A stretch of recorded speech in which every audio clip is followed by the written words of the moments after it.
पण तरी सांगायचं म्हणजे असं की आपला सहयोग आहे आणि सहज असल्यामुळे आपल्याला असं वाटतं की असेल माझा हरी तर देईल खाटल्यावर. तर सहज हा योग जो घडतो तो फक्त कुंडलिनीची जागृती आणि तुमचं सहस्त्रार भेदन इथपर्यंत आमचं तुमचं देणं घेणं आहे. आता पृथ्वी आहे. मध्ये तुम्ही जर एखादं बी घातलं तर तिचं देणं घेणं एवढंच आहे की बा तुझ्यामध्ये मी अंकुर फोडते, पण त्यानंतर बघायला नको. तेव्हा जरी हे अगदी सहज असलं तरी आता मी संत झालो हे समजणं फार कठीण आहे. आता आम्ही बी घडलो हे समजणं फारच कठीण गोष्ट आहे. अजून आम्ही तेच आहोत असं सारखं आपल्याला वाटत असतं, किंवा तसं नाही वाटलं तरी आपली वागणूक तशीच असते. तर ती बदलायला पाहिजे आणि समजलं पाहिजे की आता आपण संत झालो. आणि संतांची किती लक्षणं सांगितलेली आहेत रामदास स्वामींनी, प्रत्येकाने सांगितलेली आहेत. त्या संतातली आपल्यामध्ये कोणती लक्षणं आहेत ती पाहिली पाहिजे, तिकडे लक्ष दिलं पाहिजे. ती लक्षणं आपल्यामध्ये दृष्टिगोचर का होत नाहीत, लोक आपल्यामध्ये ते शोधत का नाहीत, ते त्यांना दिसत का नाही, त्याला कारण काय हे पाहिलं पाहिजे. तर सर्वप्रथम आपण असा विचार केला पाहिजे की परमेश्वराने आपल्याला अंकुरलाय, बरं झालं, आता पुढे काय, आम्ही काय केलं त्या परमेश्वरासाठी. आम्हाला सहयोगामध्ये हे माहिती आहे की प्रत्येकाला आशीर्वादित करतो परमेश्वर. योगक्षेम वहाम्यम, योग मिळाला तुम्हाला क्षेम याच, ते त्याच्यात बंडलच त्याच्याच बरोबरच येते, समजा बिल्टीन, त्याला काही करायला नको, क्षेम घ्या. पण क्षेमाबरोबर एक आणखीन यायला पाहिजे कृतज्ञता, ती येत नाही. कृतज्ञता जर आली तर लगेच हा विचार येईल की मग मला एवढं फुकटात मिळालं, आम्ही काय केलं होतं, कशाला असं मिळालं, कसं मिळालं, आता मी काय देऊ जीव का प्राण, असा विचारायला पाहिजे. पण रे माझ्या मागल्या माताजी असं झालं, नोकरी तर लागली, पैसे मिळू लागले, पण अजून माझ्या मुलीचं लग्न झालेलं नाही, बरं ते झालं, मग आमकं राहिलं. म्हणजे तेच चालूच आहे तुमचं, जे मागचं होतं तेच पुढे सुरू आहे, त्याला काही अर्थ आहे का. तर सहजात तुम्ही आले ह्याचा अर्थ असा आहे की तुम्ही पहिल्यांदा संत झाले. आता दुसरा जो शब्द योग आहे त्याच्याकडे लक्ष जर दिलं, योगाला अर्थ दोन आहेत. योग म्हणजे परमेश्वराशी आपला संबंध होणे किंवा शिवाजीवाचा संबंध होणे, त्यांची सांगड बसणे, ते झालं.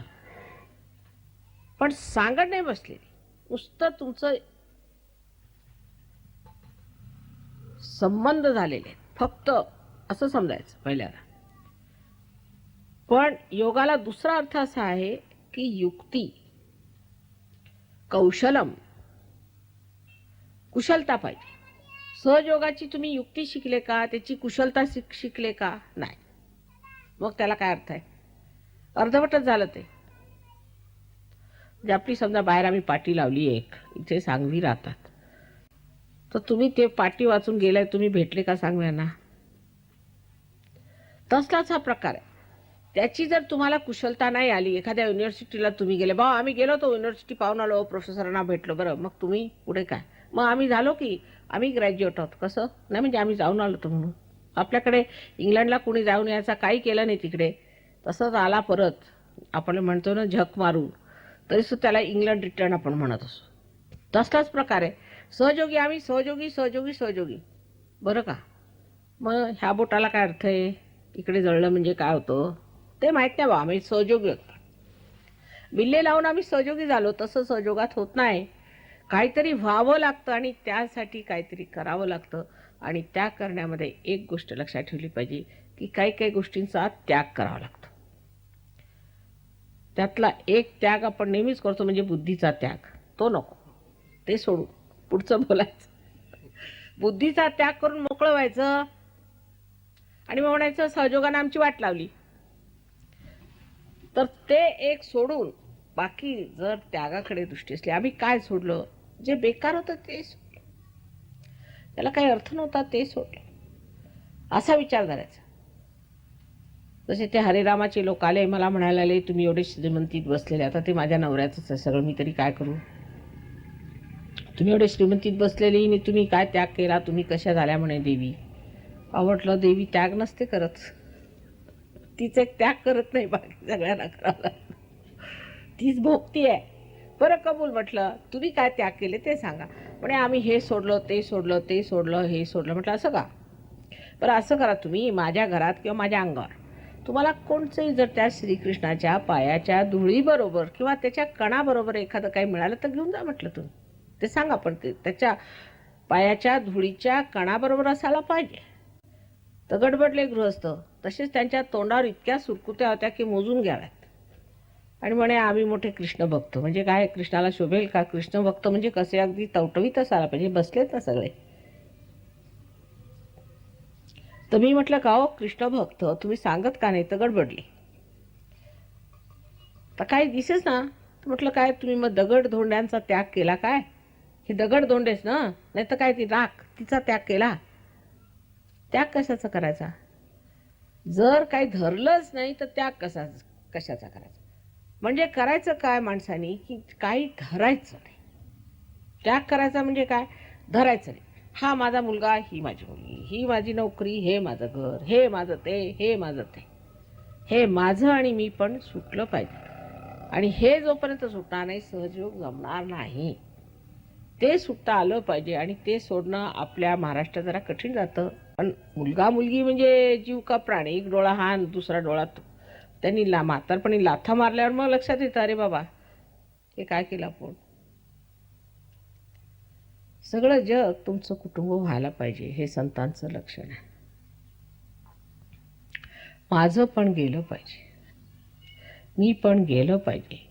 आणि ते जाण्यासाठी आयुष्य आम्ही सहयोगाला वाहून दिलंय. आता परमेश्वराशिवाय आम्हाला काय करायचंय. आम्ही परमेश्वराच्या कार्यात रत आहोत. आम्हाला टाईम नाही आता दुसऱ्या गोष्टी. आमचं हृदय आम्ही परमेश्वराला वाहिलंय. आम्हाला आता कोणत्याही दुष्ट भावनांना हृदय नाही राहिलेलं. आमच्या बुद्धीत दुसरं काही सुचत नाही. फक्त सहयोग आणि त्या परमेश्वराच्या कार्यासाठी काय करायचं तेच आमच्या डोक्यात विचार चाललेले आहे. आमच्या जेठराग्नीला सुद्धा दुसरं काही पचत नाही. तुम्ही काही बोलू नका दुसरं बा, आम्हाला चालायचंच नाही. परमेश्वराच्या साम्राज्यात बसल्यावर आम्ही दुसरं काय बोलायला तयार नाही. आमच्याजवळ वेळ नाही त्या गोष्टी. असं जेव्हा होईल तेव्हाच ते सुटणार आहे. इतर गोष्टी सुटल्याशिवाय सहयोग जमू शकत नाही. आणि त्या बाबतीत जरा कच्चे होत आपण. त्यामुळे सहयोगी तयार म्हणायला फार कमी. त्याच्यामुळे एका माणसाला सगळं पडतं आणि बाकीची मंडळी नुसती ढम्म बसून राहतात. नसली तरी थोडं बहुत करते. हळूहळू ते वाढत जातं. पण त्याला काय की वाढीला इतकी इंचांनी प्रगती होत आहे की त्यांनी सहयोग कसा फोफावेल हे समजत नाही. कारण इथे काहीतरी व्हावं लागतं. काही प्लास्टिकचं बनवता येत नाही की चला एका मशिनीत घातले माताजींनी सगळ्यांना, आता तयार करून ठेवले इकडे पुतळे. ते मेलेलं काम आहे. जिवंत कार्य करायचं म्हणजे त्याला वेळ लागतो, हे मलाही माहिती आहे. पण जरा जास्तच वेळ लागला म्हणजे जरा असं मग वाटतं की काय करावं आता, कसं करायचं. नाशकाला जरा जास्तच वेळ लागत आहे. आणि इथे भागीरथी धावते. रामानी आणि सीतेनी दोघांनी अनवाणी चालून इकडे पवित्र केलेलं आहे. ही तपोभूमी आहे. सगळे ह्यांना मी सांगते वर्णन करून.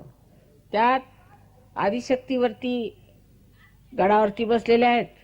सगळं असून इथे सगळ्यात गाडं जे आहे हळू चालत आहे. म्हणजे ज्या रथाला 100 घोडे लावले त्याच्यापेक्षा ते 2 घोडे लावलेलं खच्चर चांगलं चालतंय हे बघून आश्चर्य वाटतं नाही का. की ते जे गाडं आहे ते बरं चाललेलं आहे 2 घोड्याचं. आणि हे 100 घोडेवाल्याचं काय झालं काही समजत नाही. आणि केवढी मेहनत घातली तुमच्या पूर्वजांनी इथे. किती साधू संतांनी येऊन इथे आपली मेहनत केलेली आहे ह्या तपोभूमीमध्ये. त्याचा विचार करा. आणि तुम्ही इथे जन्म कशाला घेतला मग, असाही विचार करा की आमचा ह्या नाशकाला जन्म झाला एवढ्या पवित्र भूमीत, तर आम्ही काय करायचं. नसत्या गोष्टींकडे लक्ष नसलं पाहिजे. नको ते पाहिजे ह्या प्रवृत्त्या सोडून जे हवं तिकडे लक्ष दिलं, समाधानात राहून आम्ही आता परमेश्वराच्या कार्याला लागलो आहेत. हे आयुष्य आमचं परमेश्वरासाठी आहे. हा जो काही आमच्या प्राणाचा दिवा लावलेला आहे तो परमेश्वराच्याच प्रकाशाला पसरवील. अशा उमेदीने तुम्ही जर आलात तर आनंदाच्या सागरात पोहाल. सगळं काही तुमचं बघण्यात येईल. परमेश्वर संबंध क्षेम देईल. त्याच्यावर अत्यंत समाधानात आणि पूर्ण काय झालं, संपूर्ण आपण आटपून घेतला, आता पूर्ण झाला असं तुम्हाला वाटेल. परमेश्वर तुम्हा सर्वांना सुबुद्धी देव.